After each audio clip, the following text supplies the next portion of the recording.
Hey everyone, we had a great chat with our guest today, Emma Greenhatch from FAN. Now, FAN's the Food and Agribusiness Network, and we were talking about all things about what what on earth FAN is to start with, but we're also talking about the different innovations and technologies that are available and why they are available for different groups and how they can get involved with them. It was a great chat and covers a whole heap of bases, and I'm sure you're going to get a lot out of it. I know I did, but make sure you listen on, but I look forward to talking to you soon.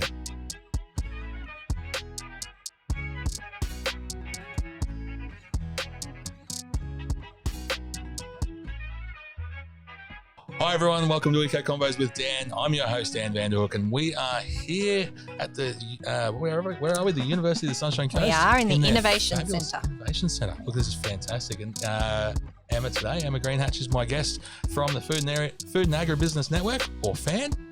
Emma? Fondly known as FAN, absolutely, and delighted to be here. Thanks so much for the opportunity to have a chat and share a bit about FAN's story. Let's get straight into it. So for those people out there who don't know who FAN is and what it's there, we want to get into that little bit of a discussion about the whole point of FAN and why you guys are around. Yep. But before we do, I just want to, in terms of your background, how did you get involved in the first place? I moved to the Sunshine Coast about 6 years ago now. Mm-hmm. Came up for family reasons and didn't know anybody on the coast at all, no connections. And I was doing a piece of work for the federal government's Food and Agri Growth Centre called Food Innovation Australia Limited. I was writing a book for them on food innovation across the country. Mm-hmm.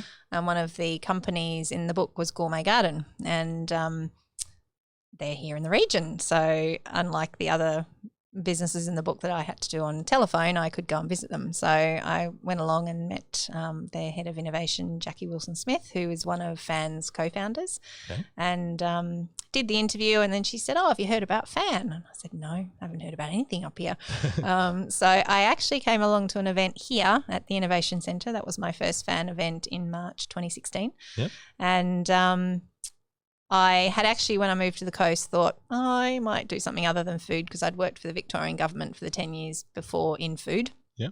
Always had roles in trade and investment and regional development, and came along to this FAN event. It was on innovation, go figure. Yeah. And there was about 100 people in the room. I think it was their second official event since they were launched in 2015. And the energy was just... Until you've been to a FAN event, it's very hard to describe, because it's you can touch it and feel it, and the openness in the room that night. I didn't know anybody, and yet I left feeling like I was part of something really special. And so I joined the board. I got invited to be a director, and I was looking after grants and funding for my sins. And then as FAN grew over that first 12 months, I moved into an operational role. So I'd been involved in a lot of groups like FAN back in Victoria, which had been set up mostly by government. Yeah. So a lot of programs that government had invested in setting up industry groups. And what I, to this day, find key to FAN's success is it's run by industry, and it was founded by industry. So it's not a government organisation. No, and we're the voice of our members, and we deliver things that our industry sees value in, not that other stakeholders see value in. Absolutely, we partner with other stakeholders like government and research organisations, but our agenda is firmly led by our members. So you're not controlled by those outside sources. No, and I think that's what happens in this model a lot, is that it's hard to be sustainable, and so often it is that government funding that keeps organisations like ours afloat. So you can often then end up getting steered in a particular direction. We were very fortunate 3 years ago to get a large grant from Food Innovation Australia, and but unlike a lot of government grants, it gave us the flexibility to respond to our members' needs rather than putting parameters around what we had to do, because our agenda changes all the time, because our businesses' needs change all the time. Yeah. So we need to maintain that agility and responsiveness to move with them. Yeah. Otherwise, we're not going to be at the forefront of what their needs are and what the future of our industry looks like. Well, that constant need to evolve is obviously a very important thing for a group like Fan, and for anyone who's actually in a growing and a changing business, that is always going to need to be, that flexibility is always going to need to be there. It is, and I think we certainly saw that come to the forefront during COVID of being able to look at the business model and go, is it right for the times that we're now in? And Fan's a classic case of that. We've always had a Greater Sunshine Coast remit, and so we've covered the Gympie region, Noosa region, Sunshine Coast, and Moreton Bay, and we have 350 members now across that Greater Sunshine Coast region. Great. But what happened during COVID for us was we needed to look at the future sustainability of our business model, and we realised that we couldn't grow in the way that we needed to in that same model that we had. So despite delivering activities and supporting the ecosystem across those 4 regions, 70% of our members are still here on the sunny coast because this is where we've been based. Yeah. And so under our new model now, we have regional clusters, so still under the same Fan umbrella, but we have Fan Gympie, Fan Noosa, Fan Sunshine Coast, Fan Moreton Bay, and we have membership coordinators on the ground in each of those regions. Yeah. So in terms of being based at essentially that Southeast Queensland sort of area, the moment is there plans to evolve and to continue growing? That's a very good question. Look, we are literally have just commenced rolling out this new operating model. So we're going to bed that in over the next 12 months. We do believe we have created a model that is scalable. Yep. So a big part of it, our learning is that whilst there's a lot of common needs across the industry, there's also specialisations, if you like, that individual regions want to look at, and an identity as well. So, Gympie wants to have its own identity and Noosa wants to have its own identity, and that's really important that we have a model that can help facilitate that. So I do think that there is strong potential for us if other regions saw value in that Fan model, and really importantly back to being industry-led, that it's driven by industry, that we could have Fan in other regions around the country. So Fan is obviously as the Food and Agribusiness Network. What sort of stuff are you actually involved in? What are the sort of the grassroots sort of things that you guys are here to do and to provide?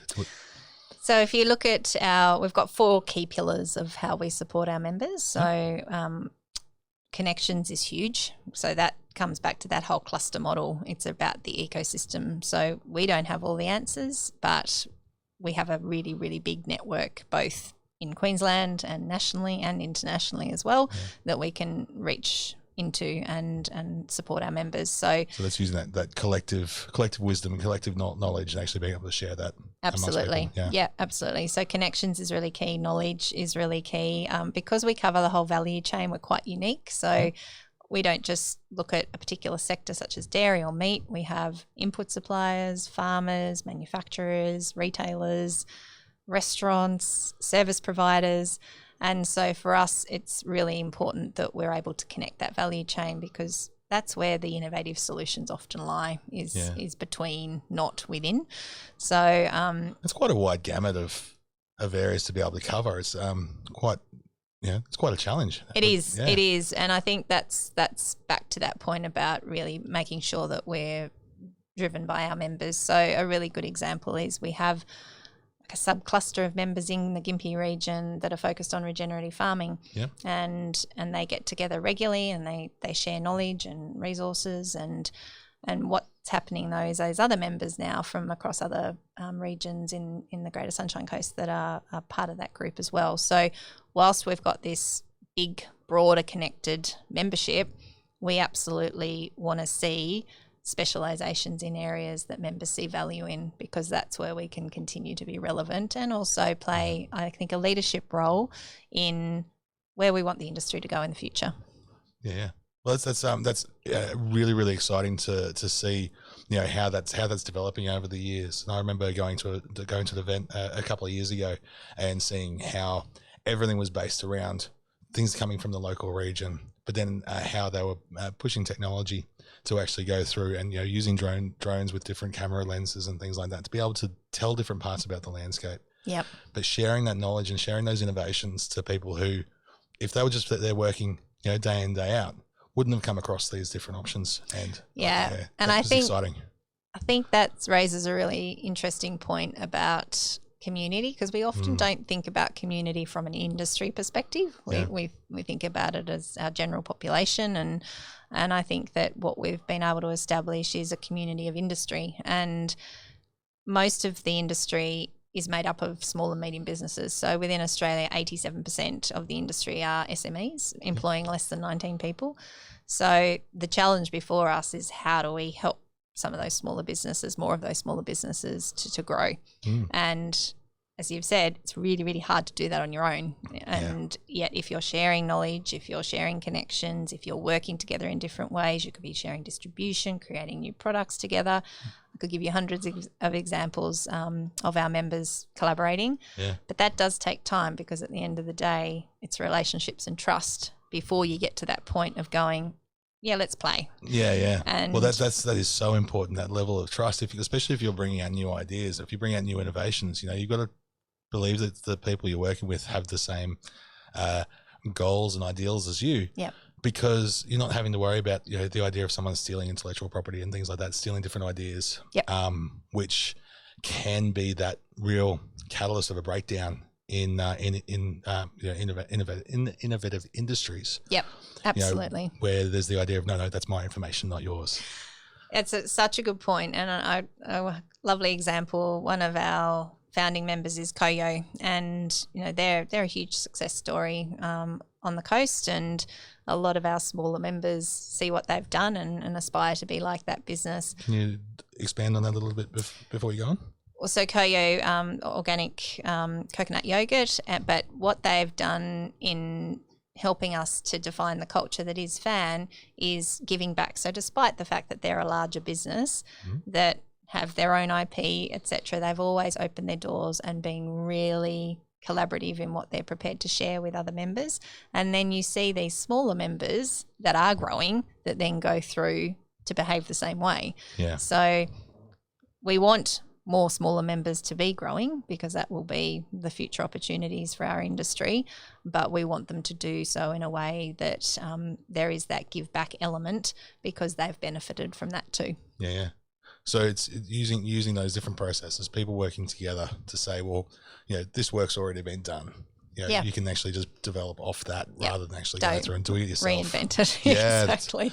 And what the other thing that I think has been amazing about connecting the value chain, but big businesses and small businesses too, is that the problems are all the same. It's just they're often of a different scale. So by lifting that veil and going, actually, if you're a gourmet garden and now smaller members are seeing the challenges that a business like that faces, it gives them a confidence to keep going and to realise that actually we're doing a pretty good job. This happens to the big boys too. Exactly. And I think we can't underestimate the importance of confidence in a business's growth journey. Absolutely. Because often they're isolated, and that's a big part of this model, is being able to connect them so that they can see how other people are responding to challenges as well. It's going to be moving things forward too, just from a just that logistical step of being able to say, well, this is already done, this is the work that's already been achieved, this is the level where this is at, so we can move on and then expand from that and go our different direction as opposed to everything else. So that's going to cut down costs, that's going to make things so much more available. That's really covering a lot of bases there. And look, I'd love to share an example with you. We've been driving this project over the last about 18 months now to develop a collaborative food and beverage manufacturing hub in the region. So over the last 6 years, through our membership and the stakeholders we've brought in, we've got this really collaborative and cohesive ecosystem. But we want to take that to the next level now by actually having a physical facility where our members can utilise contract manufacturing, they can utilise an R&D facility, shared working spaces, transport and logistics.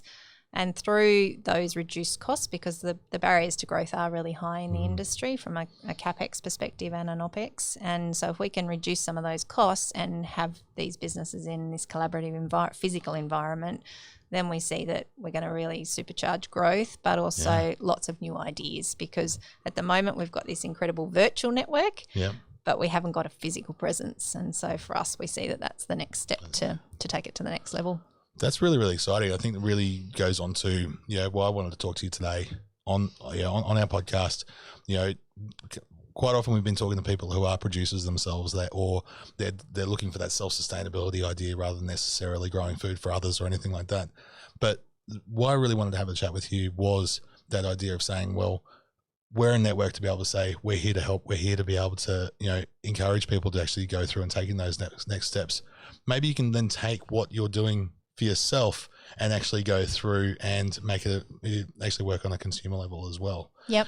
So there's so many different attitudes and options around, and what a great network of people who are getting together. It's wonderful. And that's a really good point you make, because we often get asked when people inquire about becoming a member, who are you there for? And we're is equally there for the tiny business that might just be supplying their immediate local farmers market versus a company that's exporting all over the world, because they're all an incredibly important part of our community and they all have a really important role to play.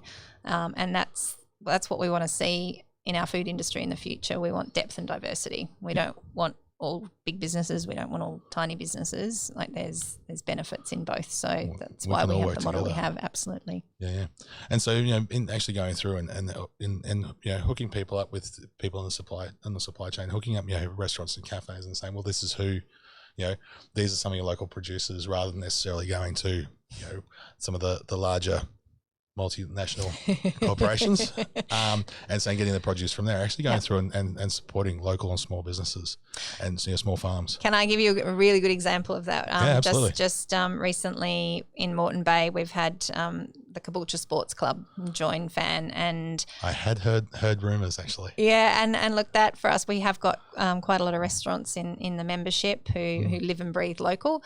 But it's really interesting. This Caboolture Sports Club hasn't traditionally, and they are responding to a need from their members and also the role that they want to play in their community.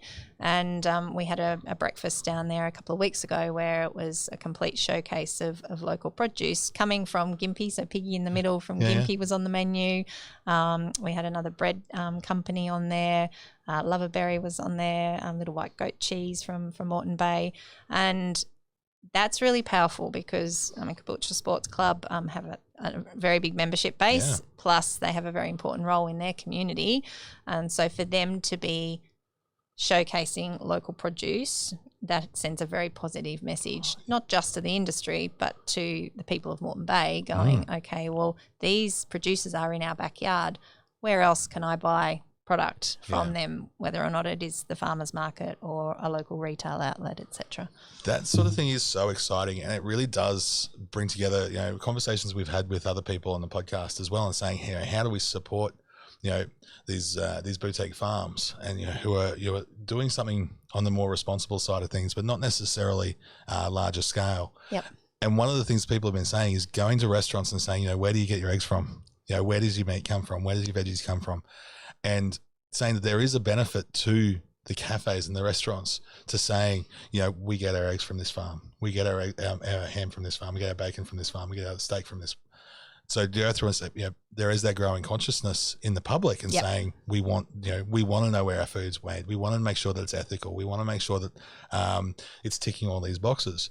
Yep. The fact that there's larger organisations like the Caboolture Sports Club, who are saying, this is important. This is important to our members. This is important to us as people, and as that people on that production side of it all, presentation side of it all, saying, here's the food, eat it. Yep. That's so exciting. And that permeates when you're looking at a big organisation like that.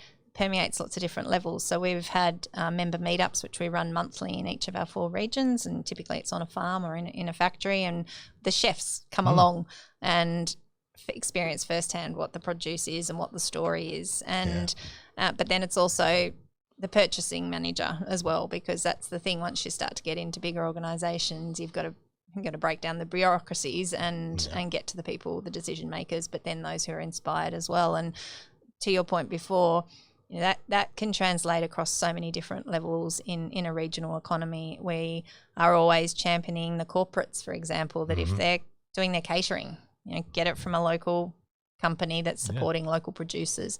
If you're doing gifts, buy local products. There's plenty of gift companies now that focus on local products, not just food and beverage, but others as well. So it's been popularized, I think, probably off the back of COVID in a way that we can really take advantage of it, because people have become a lot more hyper local focused. They want to know that the food is from their backyard, and they want the story behind that as well. So whether it's retail or hospitality or gifting, there's many, many ways we can support our local producers. Absolutely. And I think you absolutely nailed it with the idea of, that awareness is there now, that idea that we've become hyper-localised. That is absolutely there. People are wanting to support them. It was not necessarily not wanting to support. It wasn't not wanting to support before. It was just that lack of awareness. That didn't know how. We were all, everyone was running such busy lives, and everyone was so, right, we've got to do this and this and this and this and this. COVID made people stop. It made people take stock and notice more. I think that's really one of the real positives that's come out of it. I think for all the negatives, obviously, but there's some real positives that's come out of this time, and that local awareness and that local spirit has really come here. That idea of building community and being, I'm part of this community, and so are you. So let's all work together. Yep. I know I'm extremely encouraged about what's happened. And it's very exciting. It is, absolutely. So Emma, we're talking about the idea of your clusters in your different areas. So obviously coming from Gympie, so there's a few people who we've spoken to already, on the podcast or spoken about. But who are the people who are involved in that local cluster, and what are they doing? Yeah, so we're really excited to kick Fan Gympie off. We've got Amy Watson, who is our coordinator on the ground there. So Amy's, in addition to her fan role, she runs Gildora Grove, so an organic lime grove. Beautiful limes, which I've been fortunate to enjoy the limes and all the things she does with them, like her amazing lime syrup cake. So Amy's... Right, so Amy, when we go and visit, we're going to need to have this lime syrup cake. Just saying that there. Heads up, Amy. You're gonna have Dan and Victoria visiting for morning tea on her beautiful veranda.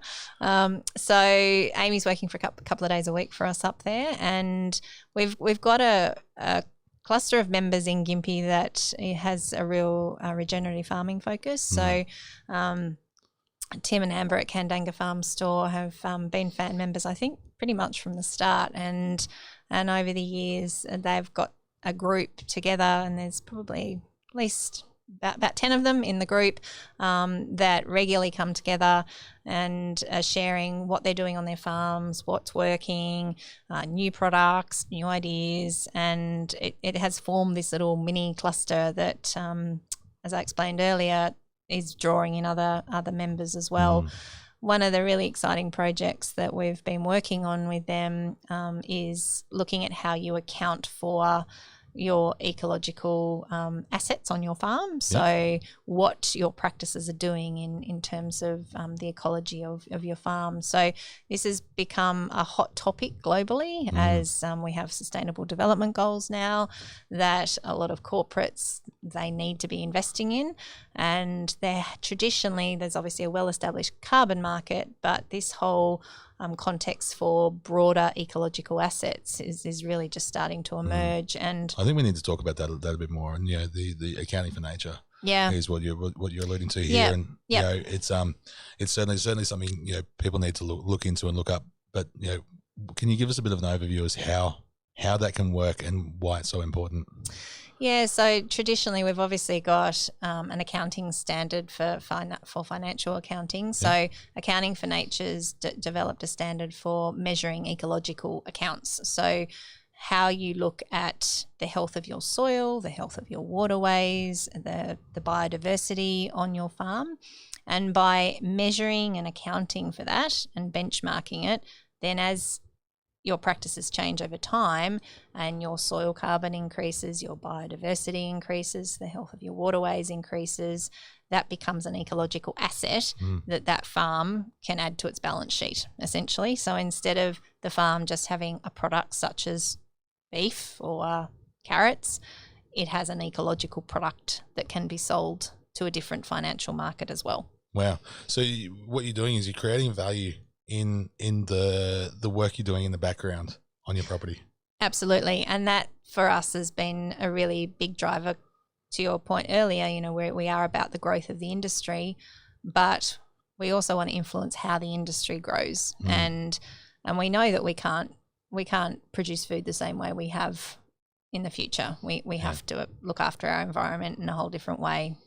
Climate change is real, and the consumers want it. They want to see that the food that they're eating is not having a detrimental impact on the environment. So, but traditionally, farmers who are using those practices and that's their value base haven't been able to receive any financial reward for doing that, essentially. Yeah. So the development of this ecological assets market is incredibly important for them to be able to do that. So obviously there's an asset market globally that they can sell into, but there's also the marketing advantages that come from that they can communicate to their consumers, which Accounting for Nature's developing that accreditation system, that our farming practice have a positive ecological impact. And it can get down as granular as koala habitat, for example. Yep. So the beautiful thing about it is that there are so many different facets to what you can measure,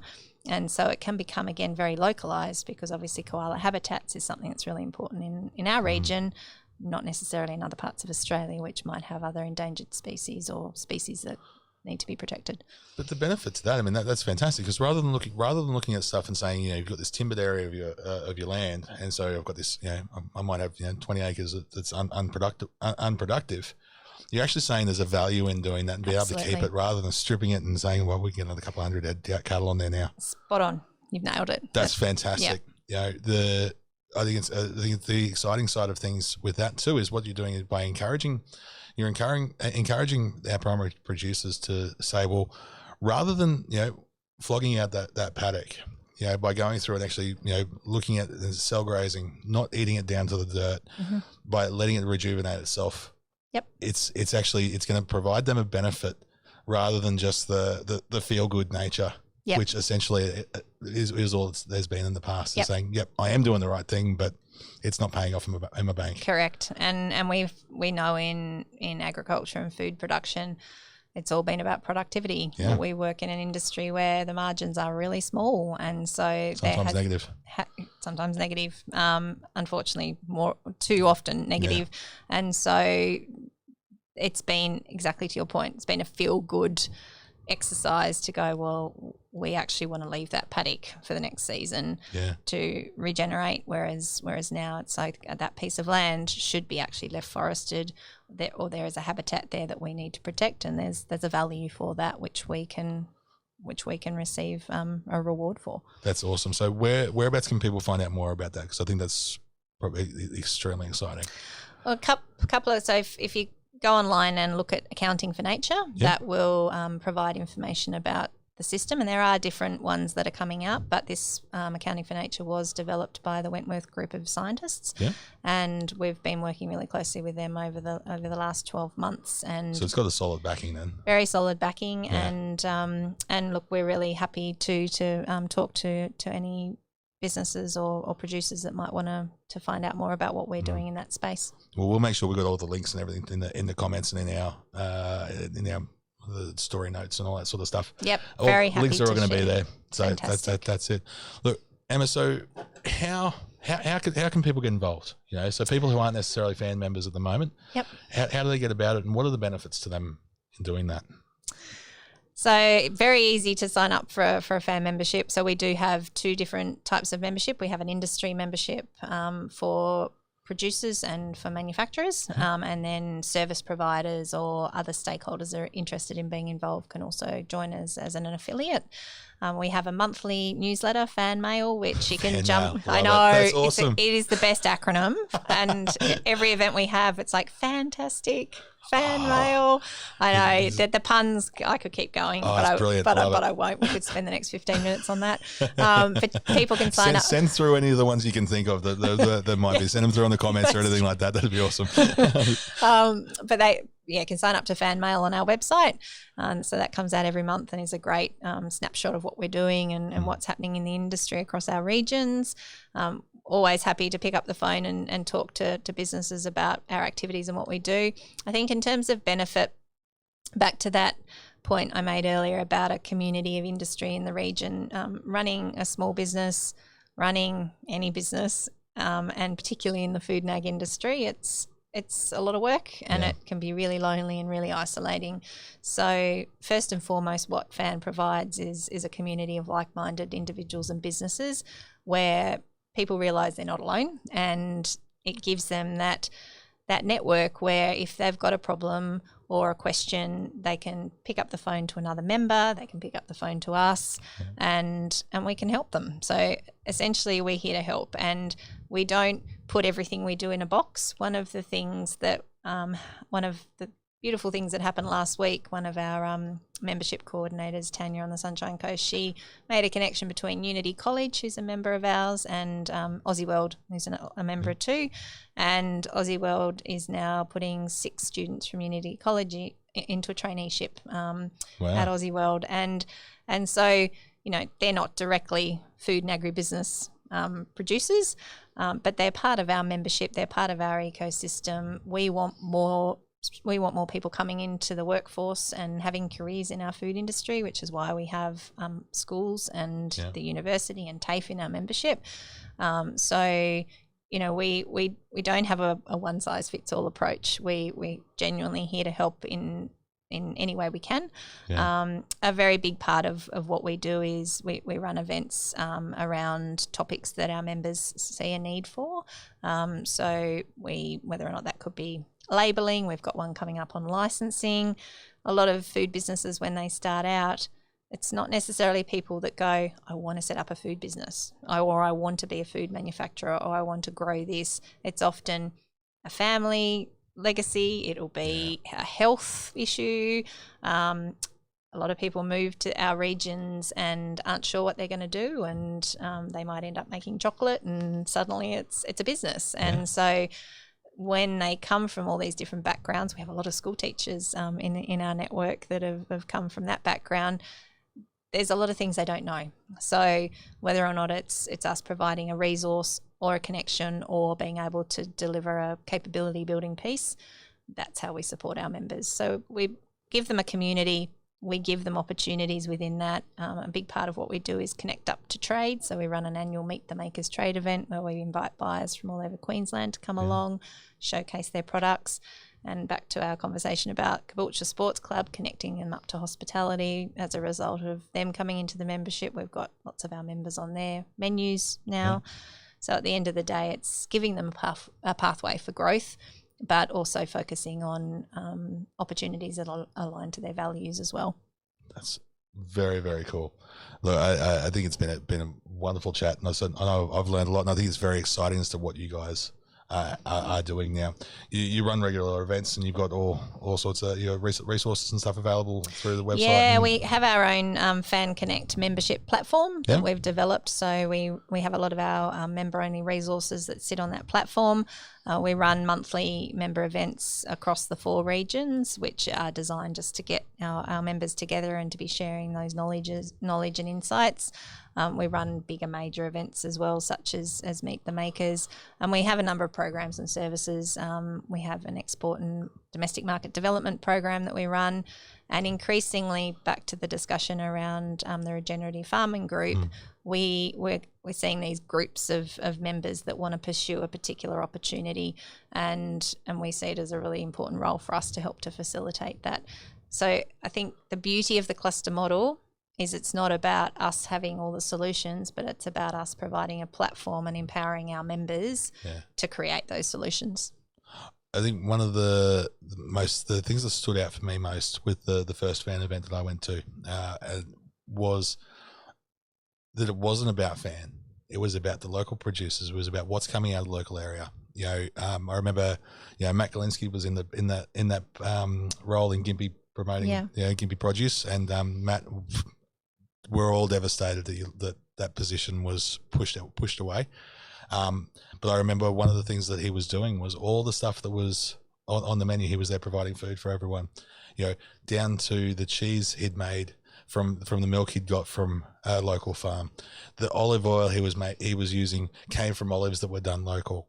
Every little thing was done within a 50-kilometer radius. Yeah. It was just that on its own was such a big part for me, was actually saying, well, this is possible. This is exciting. You look at some areas, you say, well, it's a look at Rockhampton. That's a beef production area. It's not just beef production. It's so much more than that. And I think that's something that an organisation like Van really gets out there.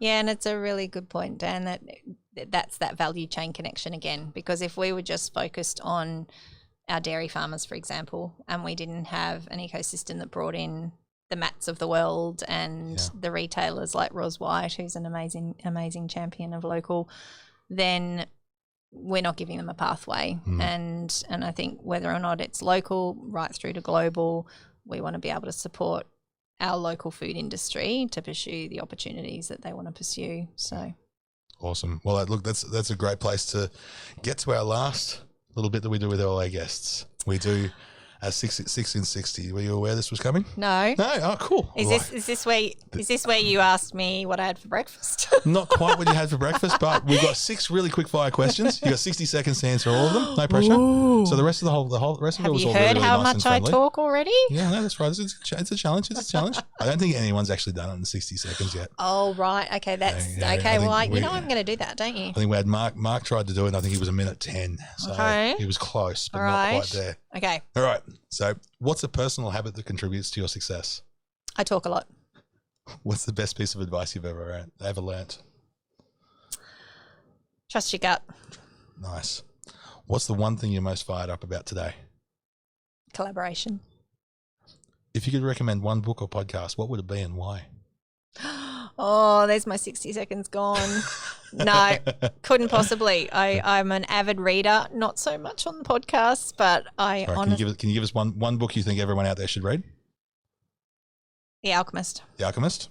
All right, we'll look that one up. Fantastic. So what are the personal goals you're hoping to achieve over the next 12 months? Really taking Fan to the next level. We've taken 5 years to get to this point of this new model and building this community, and I'm really looking forward to where it's going to go over the next 12 months. Awesome. All right, last one. If you were stranded on a desert island, what 3 items would you bring and why? Oh, my goodness. A chook to lay eggs, a really, really long book, and my partner. Oh, lovely. Very, very nice. 71 seconds. Oh, look, that's pretty good. It was that podcast book one. That was what 3. And I should have done that, because I did do an interview recently that asked me about books, and I did give that answer of I couldn't possibly pick one, because I'm terrible. I never remember. Yeah. Like I wish I was that person. Like if you said to me, "What's your favorite movie of all time?" No idea. No, I just have a terrible memory. Yeah, there's a great website that's called Goodreads, and I've gone through it. I'm not a big reader, but honestly, it's just one of those things. I like these ones. That was good, and then it gives you suggestions. Yeah, it does. That's the only because I have a Kindle, and that's the hard part about a Kindle is the choice, because it's like, how do I pick? And I do like that going into a big library goer, because I think that's obviously good from an environmental perspective as well. And I love just spending a couple of hours there just reading the blurbs. There's a particular smell when you open a book too, isn't there? Oh, a new book smell. A new book smell. There is. All right, Emma, thank you so much for coming on today. I really, really appreciate your time. It was wonderful chat. I loved doing it, and I love what you're doing with this, because I think that having these sorts of conversations is really meaningful, and it's also, there's so many amazing things happening out there in our communities that we just don't know about. So I think you're shining a light on that, and we're really grateful for the opportunity. Well, thank you very much. Everybody, if you want to make sure you get in touch with Fan, obviously their website's going to be in our link. Their link for their website is going to be in our notes and comments and all those sorts of bits and pieces. Emma, is there anything you wanted to bring up before we say ciao? Check out that website, and I think, look, regardless, support local. We have an amazing array of food and beverage across our Greater Sunshine Coast region. There's nothing you can't get to put on your plate. And so next time you do that shop, whether it's at a farmer's market or a retailer or online, just make sure there's some local in there. 100%. It goes to the three hashtags that we promote as well is support local, buy ethical, and demand good food. Demand real food. Love it. Perfect. Guys, I'm sure you enjoyed that. I really did. So Emma, thank you so much for your time. And everyone, till next time, talk to you soon. Thanks so much for having me, Dan. We've covered a lot of different topics today, and I think the key for us is we have an amazing collaborative community within FAN across our Greater Sunshine Coast region, Gympie, Noosa, Sunshine Coast and Moreton Bay. So if you're interested in hearing more, listen to the podcast and check out foodandagribusiness.org.au. We don't need to say any more than that. See you later, everyone.